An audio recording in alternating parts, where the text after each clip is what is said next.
Good morning seventh class. यहाँ हम second chapter पढ़ रहे हैं न्यूट्रिशन इन एनिमल्स और आज हमारा टॉपिक है डाइजेस्टिव सिस्टम इन ह्यूमन। उसमें क्या क्या फंक्शन है। तो फर्स्ट फंक्शन है ingestion. We have learn that the process of taking food into the body is called ingestion. Human being have mouth for the ingestion of food. The food is taken into the body through the mouth with the help of hand. हम लोग क्या करते हैं, ingestion का मतलब होता है खाने को बॉडी में ले जाना, खाने को बॉडी के अंदर ले जाना। तो वो हम ह्यूमन बीइंग अपने हाथ से मुंह में खाना डालते हैं, तो उस प्रोसेस को कहते हैं इंजेशन। सेकेंड प्रोसेस है digestion. From the digestion start होता है बकल कैविटी और ओरल कैविटी से। From the mouth the food goes into the buccal cavity और oral cavity. The buccal cavity contains teeth, tongue and salivary glands. Let us study in detail about each of them. Buccal cavity में जब मुंह में खाना रखा जाता है तो वो मुंह से बकल कैविटी में जाता है। और बकल कैविटी में क्या क्या होता है, टीथ होती है, टंग होती है, सैलिवरी ग्लैंड होती है। इन सब के क्या फंक्शंस हैं।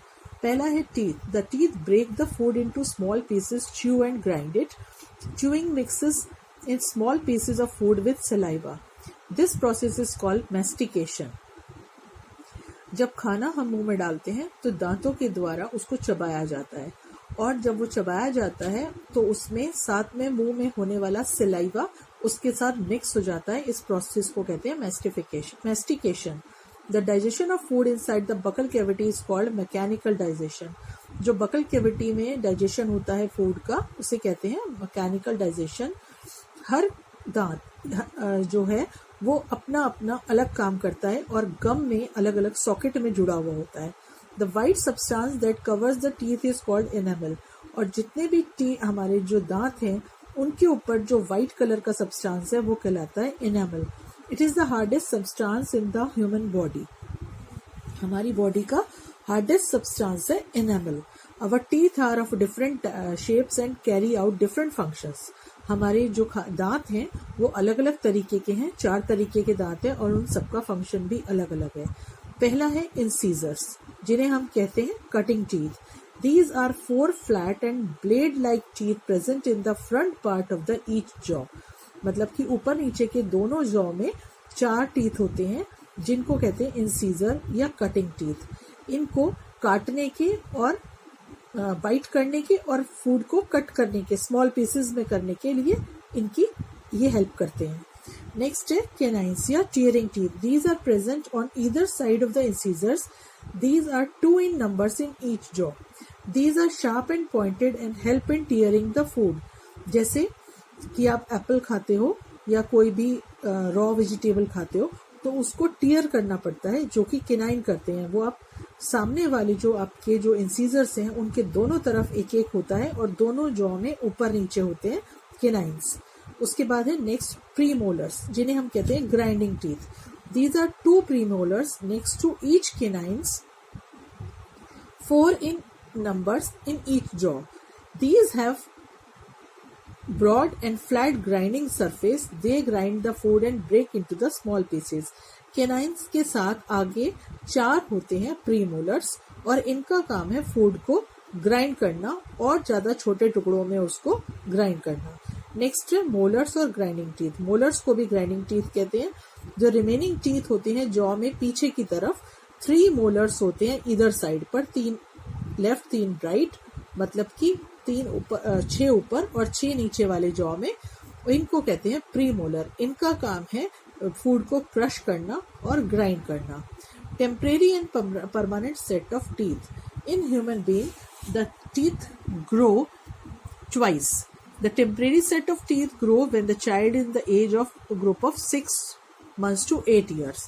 जब जो हमारी दांतों में जो हमारे दांत होते हैं वो परमानेंट और टेम्परेरी 2 तरीके के दांत होते हैं। सबसे पहले जब छोटे बच्चे होते हैं तो 6 साल से 8 साल की उम्र तक टेम्परेरी टीथ रहते हैं उनके, और 6 साल तक, और उसके बाद वो टूट कर उसकी जगह पर जो टेम्परेरी टीथ होते हैं उनको हम कहते हैं मिल्क टीथ।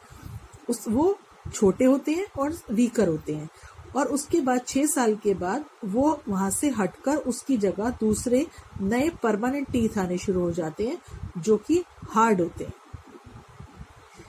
इसी तरीके से लोअर जॉ में और अपर जॉ में जब बच्चे होते हैं तो उनके 20 नंबर्स होते हैं, 10 ऊपर और 10 नीचे, जिसमें 4 इंसीजर्स, 2 कैनाइन्स और 4 मोलर्स होते हैं।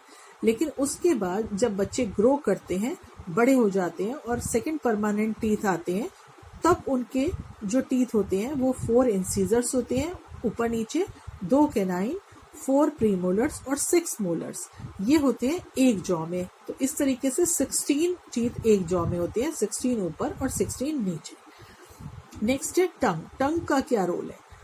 The tongue is fleshy muscular organ. Tongue क्या है?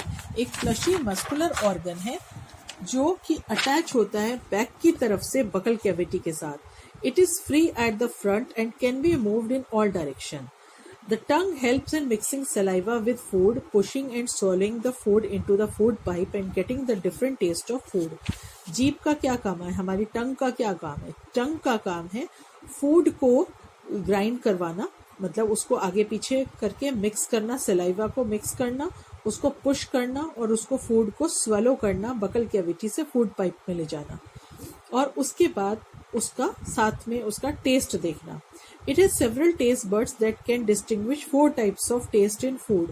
हम जो खाना खाते हैं उसमें 4 तरीके का टेस्ट होता है, salty, sour, bitter and sweet.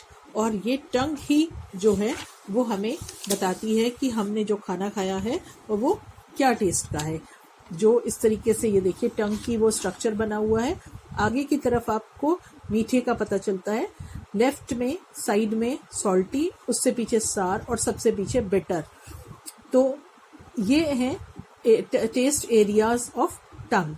salivary gland. The salivary gland produces saliva. The saliva contains an enzyme called amylase. जो saliva है उसमें, हमारे जो मुंह में saliva होता है वो उसमें एंजाइम है जिसका नाम है एमाइलेज। और एमाइलेज क्या करता है? वो कन्वर्ट करता है स्टार्च जो फूड में प्रेजेंट होता है उसको शुगर में कन्वर्ट करता है amylase enzyme. Saliva also makes the food wet and slimy to that it can be easily swallowed. इससे वो फूड को वेट कर देता है। सलाइवा की वजह से फूड जो है वो वेट होता है और स्लिमी होकर के वो इजीली स्वॉलो करने के हेल्प करती है टंग। नेक्स्ट है अब जो इसके बाद पार्ट है हमारा pharynx and oesophagus. The chewed food is pushed into a long and narrow muscular tube called food pipe or esophagus. अब बकल कैविटी में से फूड कहाँ गया? फूड पाइप में। फूड पाइप को हम ईसोफेगस कहते हैं। और another short muscular tubes called pharynx, और इनके साथ जुड़ी हुई जो ट्यूब होती है एक, उसको कहते हैं pharynx.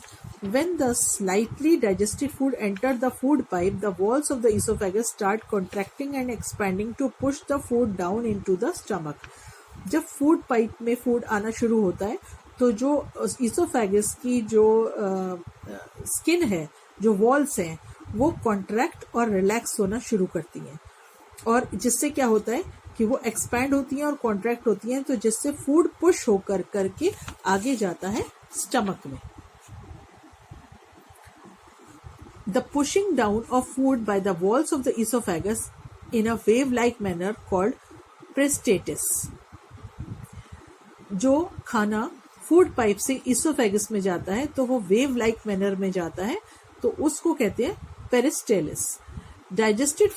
Digestion of food does not take place in oesophagus. Oesophagus में किसी भी तरीके का डाइजेशन नहीं होता, सिर्फ बकल कैविटी से फूड पाइप स्टमक तक फूड को पहुंचाने का काम करता है। नेक्स्ट है stomach. The oesophagus, from oesophagus the food goes into the stomach. अब ईसोफेगस से फूड पहुंच गया स्टमक में। The stomach is a J shaped thick walled organ on left side of the abdomen. It is widest part of the alimentary canal. जो alimentary canal है, हमारे digestive system है, उसका सबसे बड़ा पार्ट है स्टमक, और ये जे के शेप का बना हुआ होता है। The inner wall of the stomach contain gastric glands. इसके अंदर गैस्ट्रिक ग्लैंड्स होती हैं इसकी इनर वॉल में।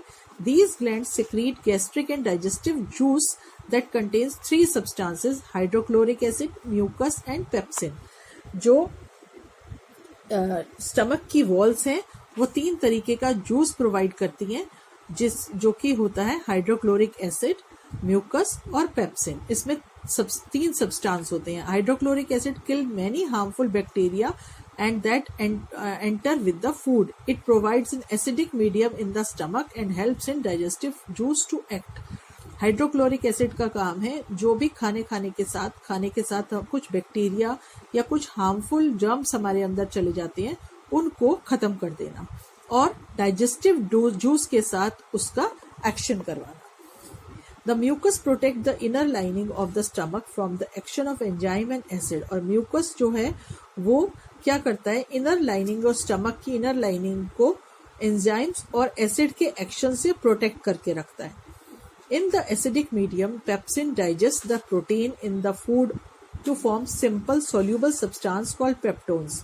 और पेप्सिन का काम है एसिडिक मीडियम में फूड में से प्रोटीन को डाइजेस्ट करना, उसको सिंपल फॉर्म में सोल्यूबल फॉर्म में चेंज करना, जो कि कहलाता है peptone. Consequently, the food gets converted into a partial digested semi-solid food called chyme. अब यहाँ पर स्टमक में जो फूड होता है वो पार्शली डाइजेस्ट होता है और इस पार्शली सेमी सॉलिड फूड को कहते हैं chyme. The chyme leaves the stomach and enters the small intestine.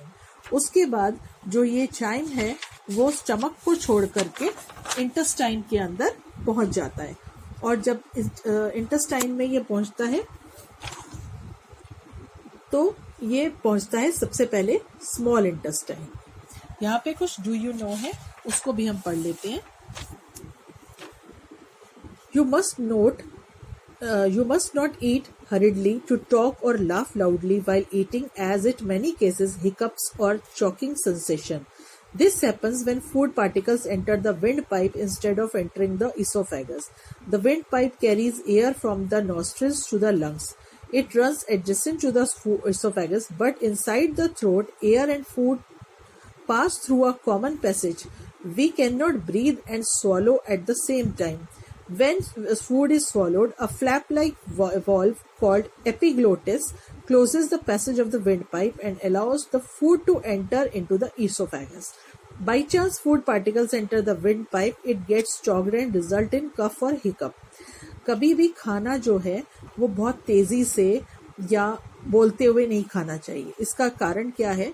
क्योंकि हमारी फूड पाइप के साथ साथ एक विंड पाइप भी जाती है और दोनों का रास्ता सेम है.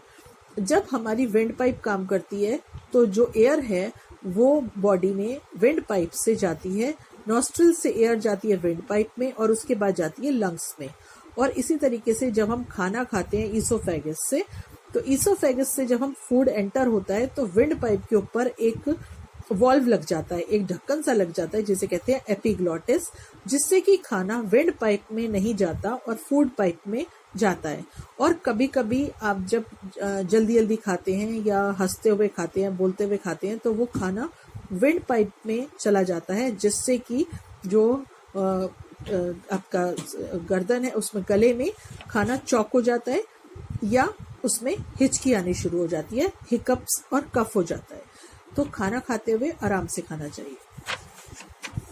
नेक्स्ट है यहाँ पे, the working of stomach was discovered by a strange accident. A man named Alexis Saint Martin was accidentally hit by a short gun in 1822. द बुलेट seriously damaged his abdomen and made a hole in his stomach. He was brought to an American doctor, William Beaumont. Martin survived, but the doctor could not close the hole properly and left it bandaged. Mr. Beaumont took it as a great opportunity to see inside the stomach through the hole and observe the digestive process. He began to perform experiment on digestion using Martin's stomach without giving in discomfort to him and made some wonderful observations. यहाँ पर एक छोटा सा एक discovery कि किस तरीके से हुआ. एक एक्सीडेंट हुआ एक इंसान के साथ, तो उसके पेट में गोली लगी और जब वो डॉक्टर के पास गया तो उस डॉक्टर ने उसको क्या किया, उसका ट्रीटमेंट किया, लेकिन उस होल को वो प्रॉपर बैंडेज से बंद नहीं कर पाए और उसको खुला छोड़ दिया. और उससे क्या हुआ, उन्होंने ये ऑब्जर्व किया जो खाना होता है वो स्टमक में कैसे डाइजेस्ट होता है, ये सब उन्होंने देखा. Sometimes we vomit the food. This happens when our stomach rejects the food we have eaten. The peristaltic movement of the stomach walls and the esophagus push the food up to the esophagus. कभी कभी क्या होता है कि हमें vomit आ जाती है, खाना बाहर आ जाता है. वो क्यों होता है? जब हम ये जो होता है एंटी पेरिस्टेलिक मूवमेंट होती है इसमें, जब खाना इसोफेगस से फूड जो है वो स्टमक में नहीं जा पाता और वो वापस पुश कर देता है, तो जो है वो हमें वॉमिट फील होती है और वॉमिट हो जाती है. तो आज तक इतना ही. कल हम नेक्स्ट उसमें पढ़ेंगे स्मॉल इंटेस्टाइन के बारे में.